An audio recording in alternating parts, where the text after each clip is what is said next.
Well, good afternoon. My friends, this is a fight of our lives. Monday's modeling showed us a tale of two worlds. On one hand, we're flattening the curve in our communities thanks to our collective efforts. Staying home and physical distancing is really making a difference. On the other hand, we're in the thick of a raging battle against COVID-19 in our long-term care homes.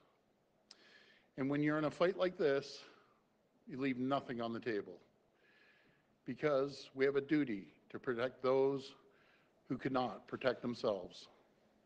And we're doing everything we can as a province to support these homes and these residents to support our most vulnerable.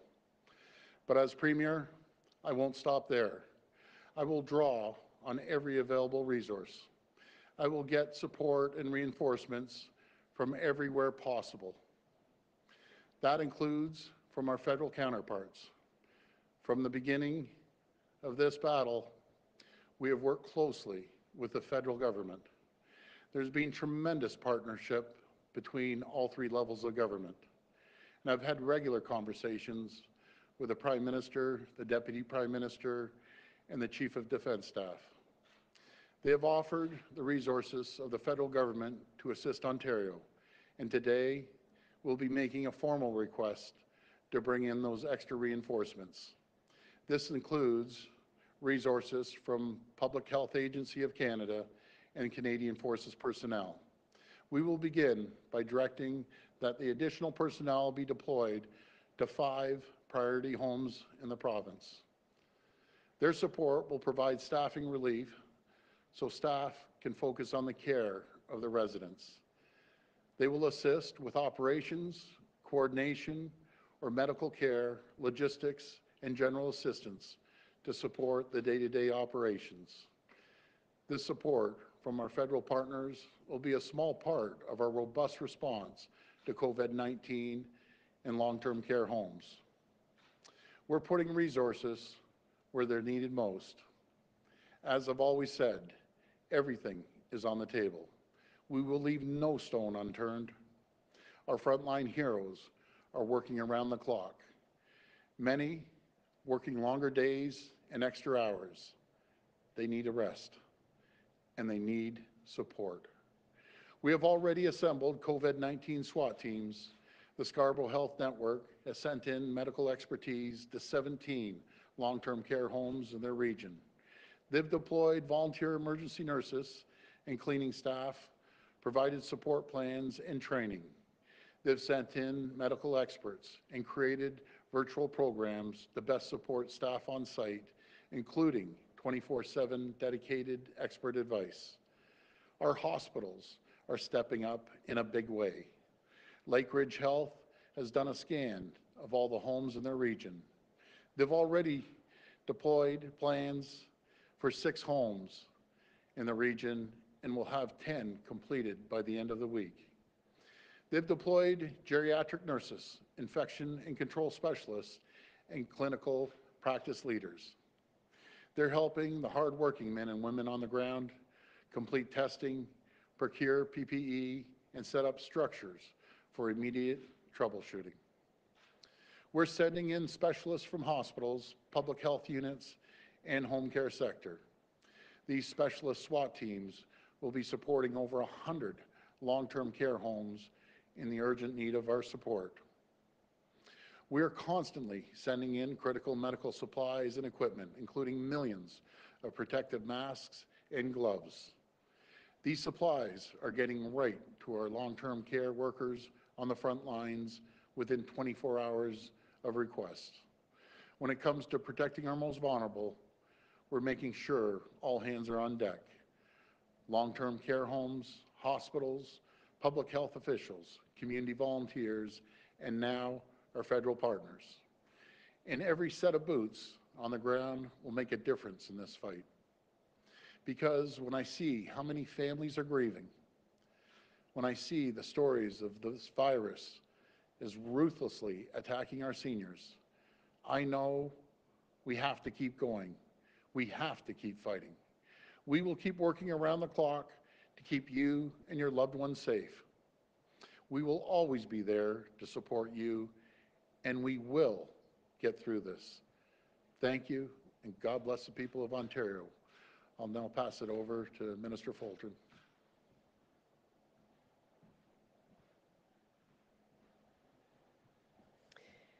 Thank you again to all the caregivers on the front lines of this pandemic. You are doing heroic work each and every day, and for that, we thank you. We are continuing to see that long-term care homes around the world are at the forefront of the COVID-19 pandemic. The new modeling suggests that community cases may be lessening, and yet the spread in our long-term care homes will continue. Like many challenges Ontario faced before COVID-19, we will overcome this too. Last week, our government announced the COVID-19 action plan to protect long-term care homes. And since then, we have been working collaboratively with the Ministry of Health, Ontario Health, and local public health units to provide continued support to our long-term care homes. And I want to share some further work that has been done as part of our action plan. We have increased testing on both symptomatic and asymptomatic staff and residents. And as the Premier mentioned, over 11,500 tests have been completed. Critical 24, 48, and 72-hour staffing shortage issues have and continue to be identified, and individual response plans have been executed to 22 long-term care homes to help. We are responding to every escalated request for personal protective equipment from long-term care homes and retirement homes within 24 hours. COVID-19 teams from hospitals, public health, and home care have begun to support over 100 long-term care homes. There are 31 infection prevention and control interventions currently in progress. These interventions include infection prevention and control training and measures to support physical distancing in these homes. Our partners in healthcare, like Trillium Health Partners, Halton Healthcare, Grand River, Cambridge Memorial, Niagara Healthcare, Health Sciences North, Lakeridge, Scarborough Hospital, and the Ottawa Hospital have all stepped up to help their local long-term care homes. Through the hard work of our frontline healthcare heroes, there is a light at the end of the tunnel. 20 long-term care homes that were previously declared in outbreak are now outbreak-free. And as we have stood here and said before, everything is on the table to keep our loved ones in long-term care safe. Our government will continue to act swiftly to keep your mothers, fathers, aunts, uncles, brothers, sisters, grandmothers and grandfathers and friends and family in long-term care safe. Thank you. We'll go to the phone line for questions. First question. First question comes from Robert Benzie from the Toronto Star. Please go ahead. Hi, Premier. I know you'll get a lot of questions about the long-term care testing, but I wanted to ask about a different subject. This morning with Bill Carroll, you mentioned that you were looking at a sort of May long weekend reopening of the economy. I just wondered if you could flesh that out a little bit. No, Schools. Sorry. I'm sorry, but I said everything is conditional on the health and well-being of Ontario, conditional on getting the Chief Medical Officer of Health. What I was saying is, can we start opening up a trickle of the economy? I got to be very, very clear. There's never going to be one date that we just open up the economy. We're going to open it up with a trickle and just let it flow from there and constantly measure. But by no means are we going to have, for instance, the May 24th weekend, we're just going to open things up. That is absolutely not going to happen. Oh, okay, following up then on the schools piece, though, you did say that that Minister Lecce would have some good news on that front, or some encouraging news, or you wanted to give people hope on that front. Does that mean that the school year is not going to be written off for sure? I can't answer that. Over the next couple of days, Minister Lecce will be coming out with a statement, and it will hopefully give students and teachers and parents some certainty moving forward. Next question. Next question comes from Travis Danrash from Global News. Please go ahead. Hi there, Premier. Two questions for you this afternoon. Why did it take 400 deaths in long-term care homes in order for the government to ask for Canadian Forces help and extra support from the federal government? And also, why has the government not moved to take full control of some of these hardest hit homes as opposed to just working in coordination with management? Well, before I pass it over to the Minister of Long-Term Care, we had a robust strategy, and this is just enhancing it on 5 homes. We went out and we had a strategy of moving personnel staff from hospitals, which we're doing, moving it over to long-term care homes. We also had volunteers moving forward and supporting us in long-term care homes, and retired nurses coming back. And we also had the support of Ontario Health and Public Health. Travis, it's all hands on deck, and all the help we can get we'll take no matter where it is, and I'll pass this over to the Minister.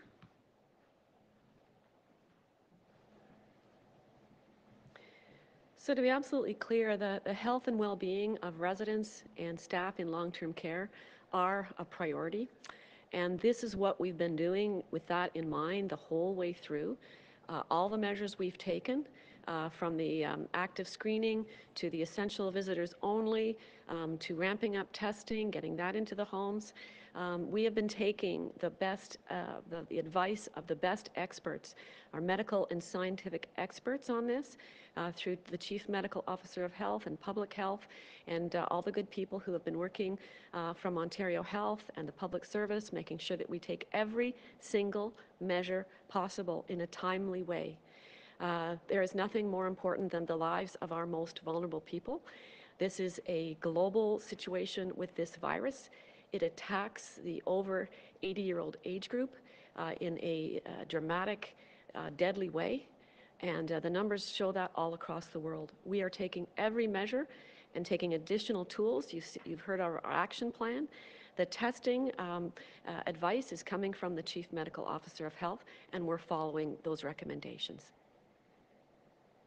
Okay, my next question is for the Premier. Families of residents at Orchard Villa and many other long-term care homes say that there has been a profound lack of transparency in terms of the information that they are getting. And as you know, most reports on what is actually happening in long-term care homes is not coming out through public health units or the government, but it's coming out through the media. Now, this is a government that has promised repeatedly from the podium that you're standing at transparency. So how do you square the reality with the talking points? Well, again, anything I know, Travis, I tell the public. If it's in the afternoon, I tell them the next morning. But I think this is better answered by the Minister here. Thank you.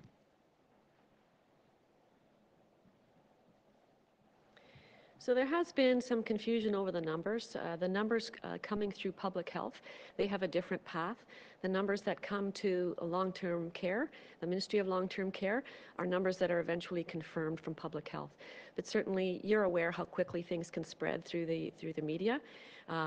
We're making sure that our homes understand the importance of accepting the support when they need the support. We're making sure those communication channels are open.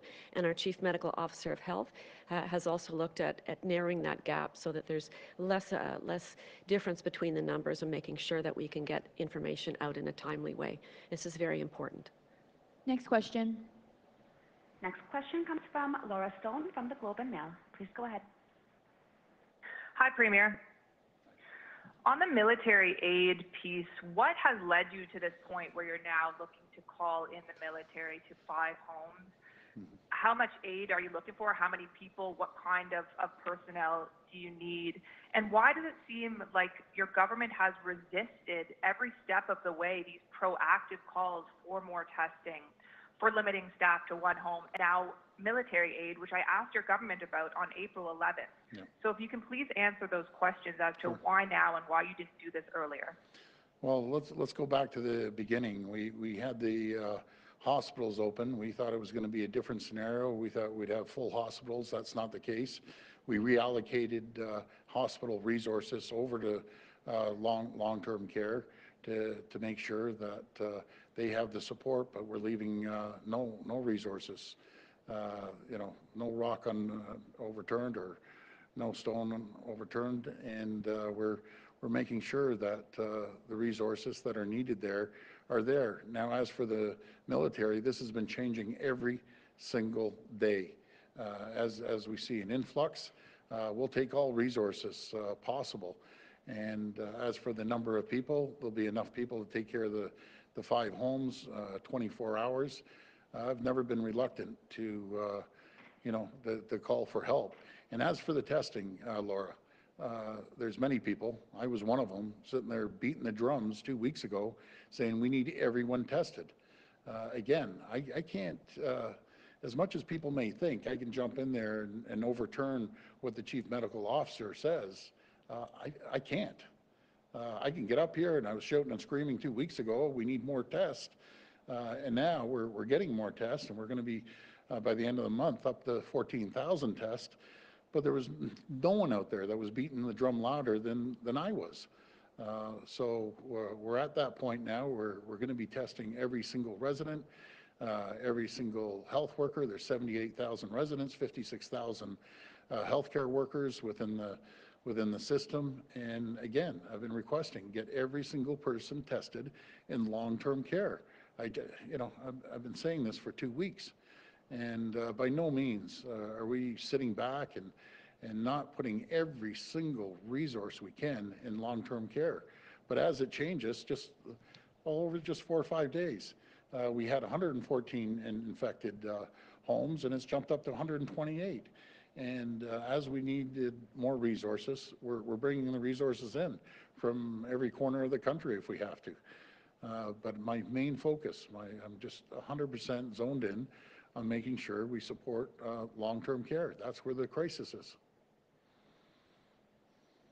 But Premier, I think a lot of Ontarians and people, especially with family members and loved ones in long-term care, are very disturbed by the delay and lack of action here when the Premier of the province is calling for something and, almost 2 weeks later it has yet to be done. Why is that delay happening, and why does it seem like there is such a schism between what you are calling for in your own province and what your health officials are able to implement? Well, again, Laura, maybe in the future, maybe that's one of the cracks in the ship. By no means am I a medical professional, health professional. I have to rely, and I do rely, and I have confidence in our health table. And yes, do I push them? 100% I push them. But I'm not a medical professional. I rely on them to move things forward. And there's no one that's been pushing the health table more than I have. Have I been frustrated in the past? Absolutely. Do I get frustrated? 100%. But again, I have to rely on that table. They are doing a good job. They're working around the clock. They're bringing in the resources. But maybe there's time for the system to change in the future here. Next question. Next question comes from Allison Jones from the Canadian Press. Please go ahead.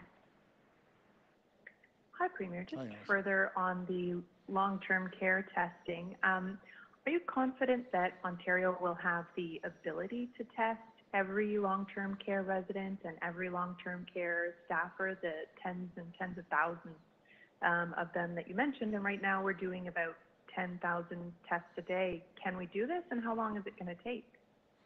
Well, if we're doing 10,000 a day right now, we're going to bump it up to 14,000. Plus, we have to include the testing the public as well. Yes, we have the resources.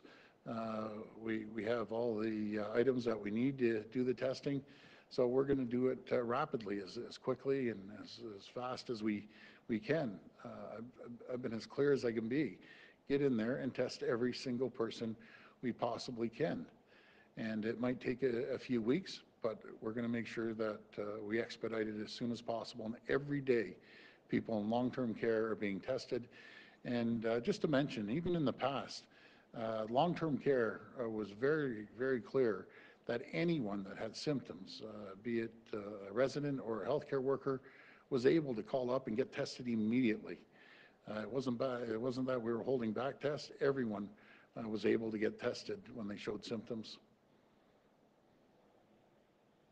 And I'm wondering if you or maybe Minister Fullerton can just clarify which 5 homes you're looking for public health and military assistance at? I'll pass that over to the minister.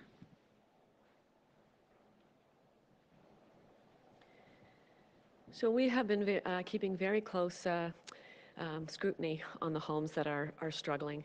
And these homes will typically be in a regional area to allow the military to deploy into the homes as to support our hardest hit homes.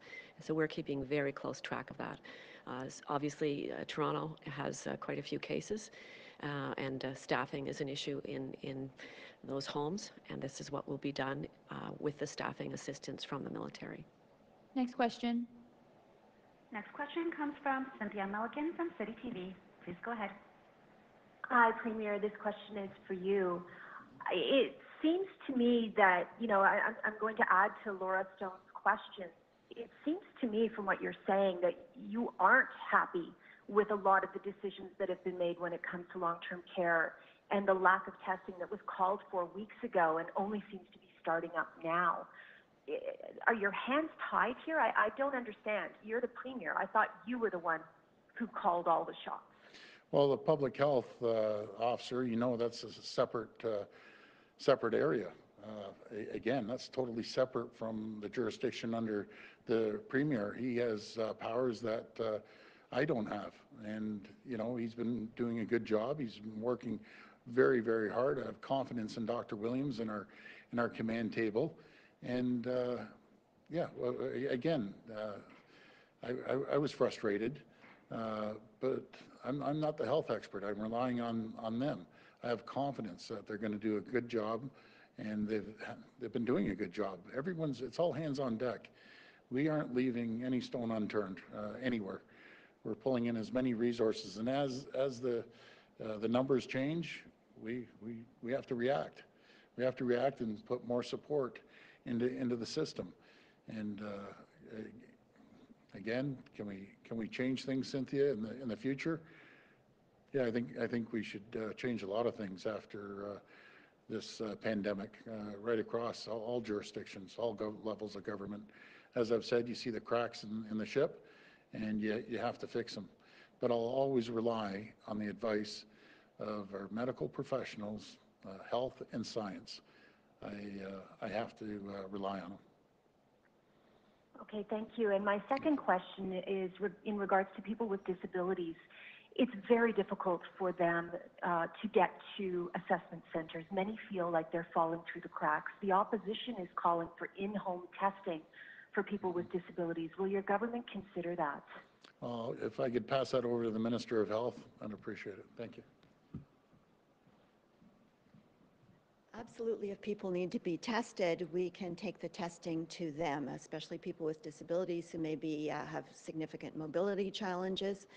We want to make sure if they need to be tested, that they will be tested. And of course, if they need care, that they will receive the care that they need, including hospital admissions, or if they're doing self-isolation, making sure that they have the supplies and equipment and assistance that they need. So absolutely, we're more than willing to extend the testing to bring it to them.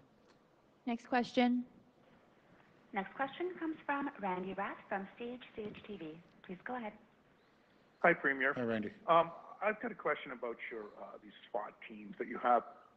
Anson Place in Hagerville, they have 25 people dead and 47 have tested positive. The union has called for your government to take over the operation of that home. Ontario Health West reached out to the home and offered to send one of these teams to help out in the facility. And the executive director said, "Oh, no thanks, everything's fine here. We don't need you." Why wouldn't the team, the health unit, insisted that somebody go and see what the situation is in that home? Randy, I agree. Anyone who makes that judgment call, I wonder why they're even in charge over at that home. When you have those many deaths, those many positive cases of COVID 19, why wouldn't you? You know, we aren't too proud to call in our federal government or anyone. I'll take people from anywhere in the country for support, and sometimes pride gets in the way. Well, to that person, I'd say, you know, swallow your pride and start asking for help, and we need to bring people in, but I'm sure Minister of Long-Term Care knows more about that situation than I do. Okay, my next question is, should...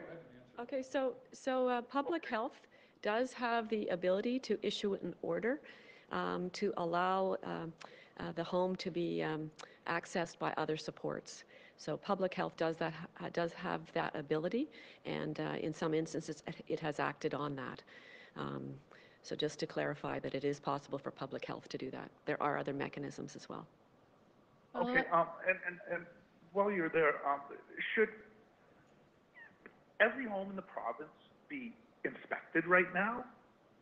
You know, wouldn't that make sense? And also, you didn't really name the 5 homes where the military is going to be utilized. Could you name those homes for me, please? Well, things change very quickly, sometimes hour by hour. So I want to make sure that everyone understands that military assistance will go to the homes that are in greatest need. And so I will leave it there. Next, this will be the last question. The last question comes from Brian Lilly from the Toronto Sun. Please go ahead. Premier, I also listened to your interview with Bill Carroll this morning, and said that there would be some proposals going to cabinet today, and I understand that you may just simply say, well, that's cabinet, you can't talk about it, but since you already did, what can you tell us about the proposals that will be going forward to cabinet in terms of you know, measures that may be relaxed, measures that may be changed in the coming days, given that you've already discussed it in public? Well, Brian, there's a lot of things that go to cabinet every single day. There's one item that's going to cabinet today as well, and we're always looking at the economy, how we can slowly turn it on by a trickle, but by no means are we opening up the economy wide open. That's going to be a long, drawn-out process. We're going to make sure that we do our due diligence, make sure that we communicate with municipalities and along with our federal government before we do anything. I realize, Brian, people, again, are getting a little antsy, but nothing's more important than our health, and we want to make sure that when that time comes, we open up the economy in a trickle, in a very, very small way. We measure, then open up a little more, and so on and so forth. You keep saying that this is a trickle versus turning it on right away. I don't hear anybody saying open everything up right away, and yet you keep setting up the straw man to beat up and say that you won't do that. What I keep hearing is, can we start opening up in a trickle? So to go back to what you said to Bill Carroll, to go back to what you said to Rob Benzie earlier, you know, you said to Bill Carroll this morning that we could be looking at opening up by the May 2-4 weekend, and then you said at the beginning of this news conference, no, we couldn't. So, you know, we're getting a lot of confusing messages from the public and wondering what's going on. So, Brian, I listened to the tape, and if you listen to it, I always put the condition on based on the Chief Medical Officer of Health. And if we see the curve go down, and keep in mind, we're talking a month down the road, that I don't have a crystal ball, and neither does anyone else. If we keep seeing the curve flatten and start heading southward, yeah, we can start opening up a little bit at a time. But I can't predict a month down the road. I'm hoping it continues going the way it's going, and when it starts heading south, yes, we will start opening up the economy very, very slowly, and not wide open, but we're going to open it up slowly. And I just asked everyone, please have patience, even in regions that there might not be any COVID cases. We just want to open up the economy very slowly. We'll get there. We'll get there, and once we get there, we'll light a fire underneath the economy. But thank you. Thank you. Thank you, everyone.